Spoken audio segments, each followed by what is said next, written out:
प्यारे बच्चों नमस्कार, मैं राजेश वर्मा।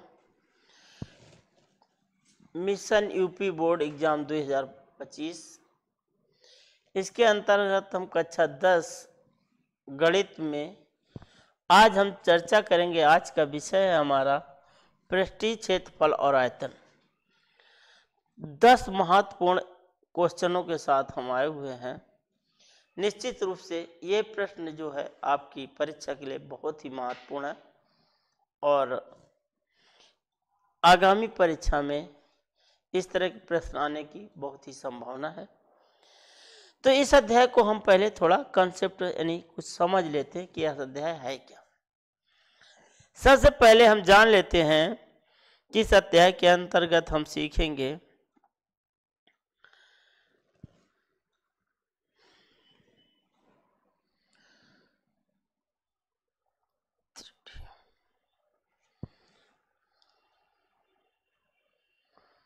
थ्री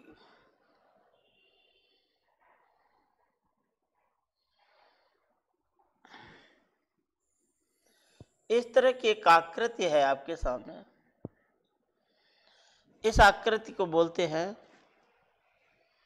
घनाभ। क्या बोलते हैं? इस आकृति को बोलते हैं हम घनाभ। क्या बोलते हैं? घनाभ। घनाभ का मतलब ये होता है ऐसी आकृति जिसमें लंबाई, चौड़ाई और ऊंचाई, लंबाई को अगर L बोले, चौड़ाई को B और ऊंचाई को H बोले, तो घनाभ का जो आयतन होता है वो ज्ञात करते हैं कि घनाभ का आयतन ज्ञात करते हैं। इसके लिए फार्मूला यूज किया था, घनाभ का आयतन बराबर L into B into H। नीचे वाला जो इसका सरफेस है, जो एरिया है, वो एक आयत का है, रेक्टेंगल का है। तो ये जो आकृति है इस तरह से ये एक आयत है और आयत का क्षेत्रफल होता है L इंटू B, लंबाई गुणते चौड़ाई। और उसमें अगर ऊंचाई का गुणा करा दें तो घनाभ का आयतन निकल के आता है। अगर किसी इस तरह से आकृति, जैसे इसमें लंबाई, चौड़ाई और ऊंचाई तीनों चीजें हों, तो उसको हम घनाभ कहते हैं। और घनाभ में लंबाई, चौड़ाई, ऊंचाई होती है और इन तीनों को आपस में गुणा कर दें तो उसका आयतन निकल आता है, यानी वॉल्यूम निकल आता है। कि मान लीजिए कि नीचे वाले सरफेस पे अगर हम कोई दरी बिछा रहे हैं या कुछ है तो क्षेत्रफल ज्ञात करते हैं। इसमें कोई पानी भरा है या इस तरह से कुछ भी भरा, इसके अंदर जो भी भरा होता है वो आयतन कहलाता है। तो इस तरह की जो आकृति है, आयतन के लिए हम आधार का क्षेत्रफल, इसको लिख सकते हैं आधार का क्षेत्रफल। आधार मतलब बेस का क्षेत्रफल, आधार का क्षेत्रफल गुणते ऊंचाई कर दें तो भी हम घनाभ का आयतन ज्ञात कर सकते हैं। घनाभ का आयतन ज्ञात करने के बाद अब आइए इसके पृष्ठीय क्षेत्रफल कैसे ज्ञात करेंगे। घनाभ का पृष्ठीय क्षेत्रफल कैसे ज्ञात होगा? तो घनाभ का पृष्ठीय क्षेत्रफल होता है पृष्ठीय क्षेत्रफल। पृष्ठीय क्षेत्रफल, पृष्ठीय क्षेत्रफल ज्ञात करने के लिए इसमें जो फलक है, कौन कौन सी फलक है? नीचे के फलक है, इधर का एक, ऊपर का एक, बगल का एक, आगे का एक, पीछे का, दोनों तरफ, तो कुल 6 फलक होते हैं। तो इस तरह से हम लिख सकते हैं पृष्ठीय क्षेत्रफल 2LB, लंबाई गुणते चौड़ाई, plus BH plus H into L। अर्थात पहले हम नीचे वाले भाग का लंबाई गुणते चौड़ाई, फिर बगल वाले का B इंटू H, चौड़ाई गुणते ऊंचाई, और फिर HL अर्थात लंबाई गुणते ऊंचाई कर लेते हैं। चूंकि 6 फलक है, ऊपर, नीचे, अगल बगल, आगे और पीछे, तो इस तरह से पृष्ठीय क्षेत्रफल का सूत्र ये हो जाता है। अब जहां L क्या है, L लंबाई है, B क्या है, चौड़ाई है, और H क्या है, ऊंचाई है। H ऊंचाई है। तो प्यारे बच्चों पहले समझ लिए, L लंबाई, B चौड़ाई, H ऊंचाई है, और पृष्ठीय क्षेत्रफल होगा 2LB plus BH plus SL। इसके बाद है घनाभ का विकर्ण ज्ञात करेंगे। तो विकर्ण के लिए फॉर्मूला होता है √L² plus B² plus H²। इस फार्मूले का यूज करेंगे तो घनाभ का आयतन, घनाभ का पृष्ठीय क्षेत्रफल और घनाभ का विकर्ण हम ज्ञात कर लेंगे। इसके बाद घनाभ के बाद आगे चर्चा करते हैं कि कक्षा 10 में घनाभ और भी कई चीजें हैं, तो उनका पृष्ठीय क्षेत्रफल ज्ञात करना सीखेंगे। चलिए अगले पृष्ठ पे चलते हैं और अब ये समझने की कोशिश करते हैं।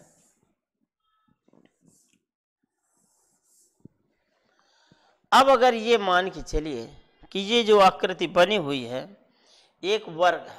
वर्ग का मतलब क्या होता है, ऐसी आकृति जिसमें एक भुजा A है, यानी लंबाई A है, चौड़ाई भी A है और ऊंचाई भी A है। तो यानी इसकी प्रत्येक भुजा A, लंबाई, चौड़ाई और ऊंचाई सभी A हों तो बोला जाता है इसी आकृति को घन कहते हैं। क्या कहते हैं, घन। और घन को अंग्रेजी में क्यूब बोलते हैं। तो घन का आयतन निकालना है, घन का आयतन,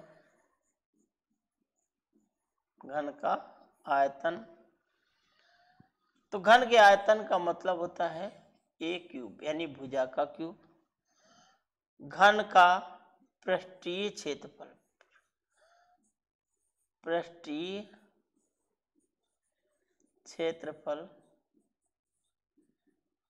6A² और घन का विकर्ण होगा A√3। तो इस तरह से हमको मालूम हो जाएगा घन का आयतन A³, पृष्ठीय क्षेत्रफल 6A² और विकर्ण भुजा √3 यानी A√3 होगा। इसके बाद प्यारे बच्चों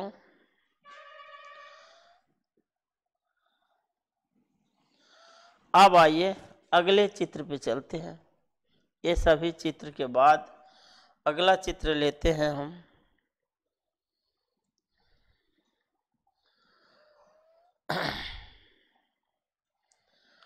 ये है बेलन। क्या लेते हैं,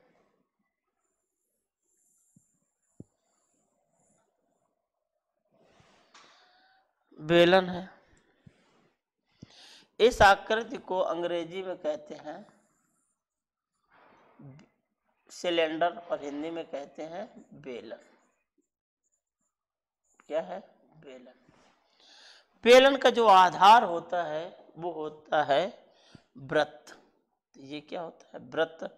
और वृत्त की ये जो दूरी है इसको त्रिज्या R, रेडियस R, त्रिज्या R कहते हैं।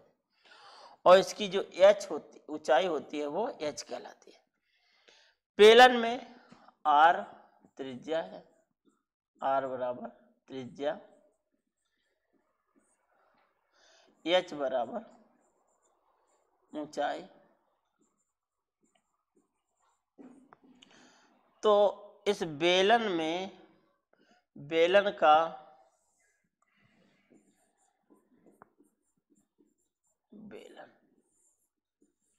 अब बेलन का आयतन, बेलन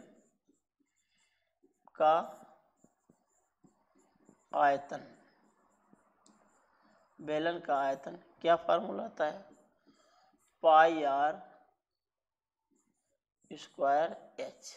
बेलन का आयतन पाई आर स्क्वायर एच। बेलन का वक्र पृष्ठ, बेलन का वक्र पृष्ठ, वक्र पृष्ठ क्या होता है? 2 pi R H, 2 pi R H. चलो ठीक, बेलन का वक्र पृष्ठ हो गया। इसके आगे चालू कर दे। बेलन का वक्र पृष्ठ है 2 पाई आर एच और बेलन का संपूर्ण पृष्ठ, बेलन का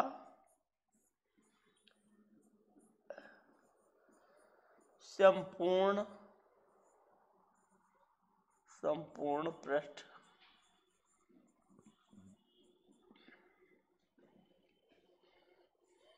2 पाई आर ब्रैकेट्स में H R, H plus are.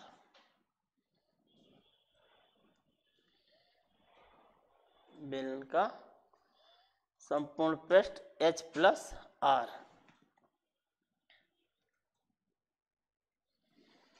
अब इसके बाद बेलन के बाद आगे चलते हैं।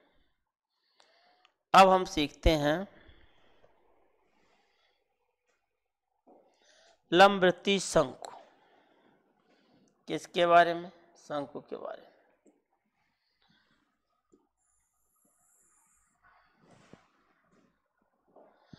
लंबवृत्तीय शंकु ये क्या है?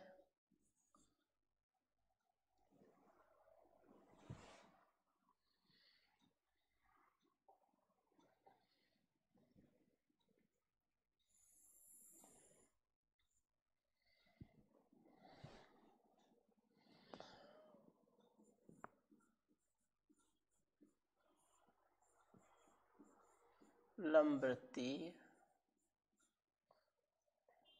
शंकु,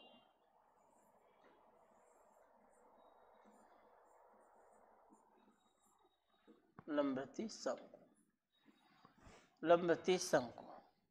शंकु को अंग्रेजी में बोलते हैं कोन। क्या बोलते हैं? कोन। शंकु में ये दूरी आर है और ऊंचाई ये यहाँ से ऐसे ये एच है जो केंद्र से होके जाती है, ये एच है। और ये वाली दूरी जो है ऐसे तिरछी ऊंचाई जिसको बोलते हैं एल। इस चित्र में देखें लंबवृत्तीय उसमें तो 3 चीजें हैं। कौन कौन सी? आर बराबर त्रिज्या, आर क्या है? त्रिज्या। एच क्या है? शंकु की ऊंचाई है, शंकु की ऊंचाई है।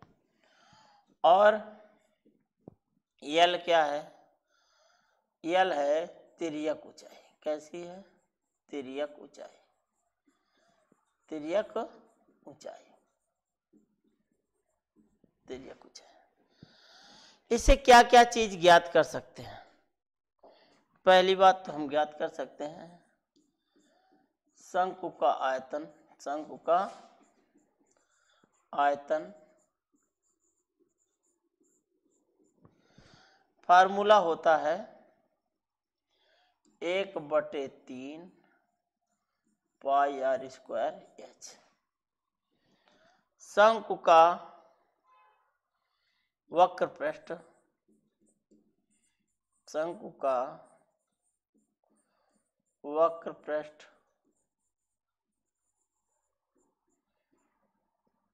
Pi R L. एल क्या है? तिर्यक ऊंचाई।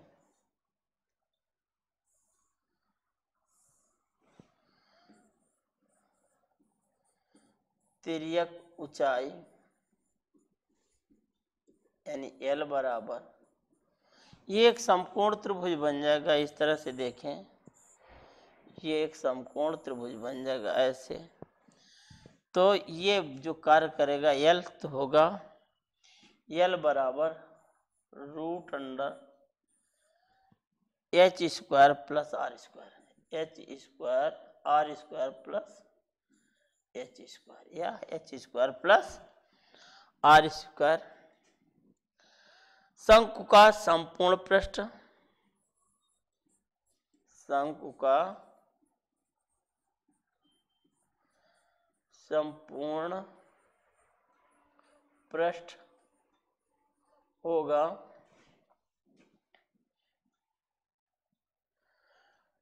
पाई आर एल प्लस नीचे बना हुआ है आधार वृत्त है pi R square, pi R square. इस तरह से ये बन जाएगा पूरा फार्मूला आपका। पाई और आर कॉमन लें, पाई और आर कॉमन हो गया तो ब्रैकेट में बचेगा L plus R, L plus R. ये होगा शंकु का संपूर्ण पृष्ठ। तो अभी तक हमने सीखा कौन कौन सी चीजें। नंबर 1 घनाभ, घन, बेलन और शंकु।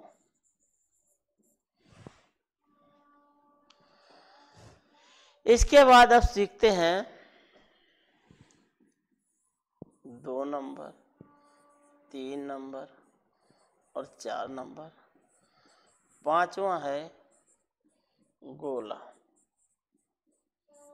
क्या है? गोला। चलते हैं अगले स्तर पे और सीखते हैं गोला।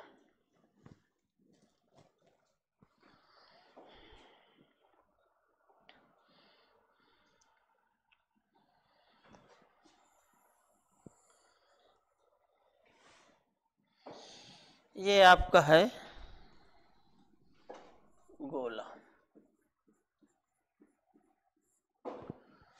गोला, गोला में क्या होता है? एक केंद्र होता है और इस केंद्र से जो दूरी होती है आ रही है, तो यहाँ पे सब जगह ये सब ये भी आर है, चारों तरफ आर ही आर है।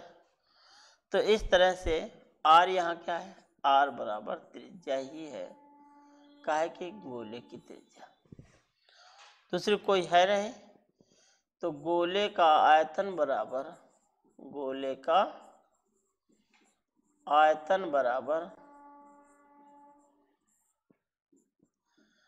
4/3 पाई आर क्यूब। गोले का आयतन 4/3 पाई आर क्यूब। गोले का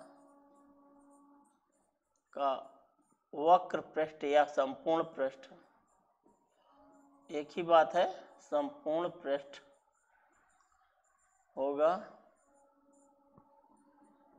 4 पाई आर स्क्वायर। गोले का संपूर्ण पृष्ठ या वक्र पृष्ठ 4 पाई आर स्क्वायर। अब इसके बाद चलते हैं गोले के बाद अर्धगोला।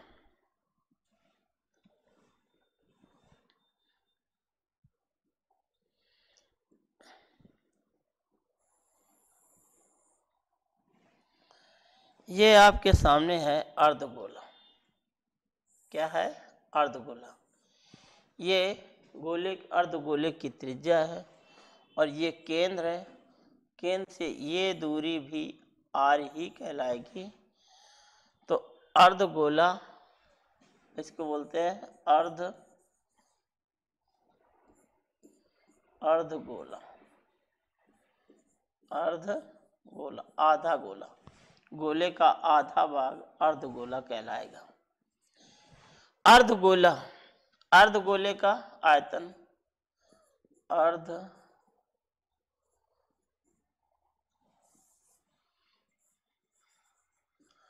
अर्धगोले का आयतन कैसे निकालेंगे? कौन सा फार्मूला यूज करेंगे? अर्धगोले का आयतन होगा 2/3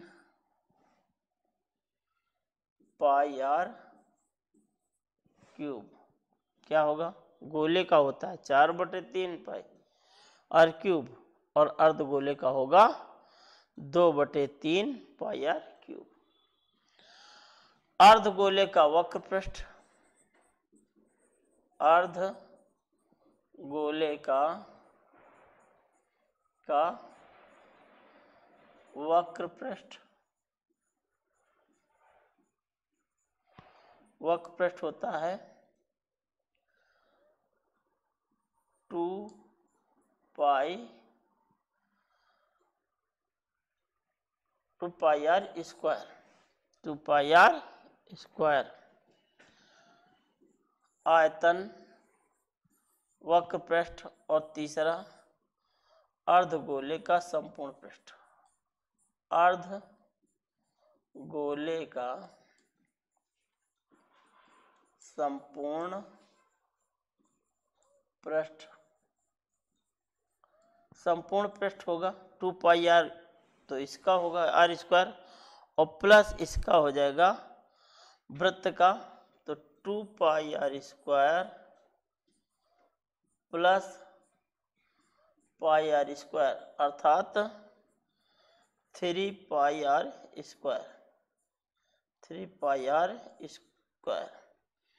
तो इसका फार्मूला हो जाएगा 3 पाई आर स्क्वायर, आगे लिख दीजिए 3 पाई आर स्क्वायर। तो अभी तक हमने सीखा किन किन चीज़ों को, वो समझ लीजिए। अब इन पर क्वेश्चन हम अगले वीडियो में लाएंगे या अगले पृष्ठ पे ला रहे हैं। तो देखिए, पहले हमने सीखा घनाभ, दूसरे नंबर पे घन, तीसरे नंबर पे बेलन और चौथे पे शंकु, पांचवें पे गोला और छठे पे अर्धगोला, अर्धगोला।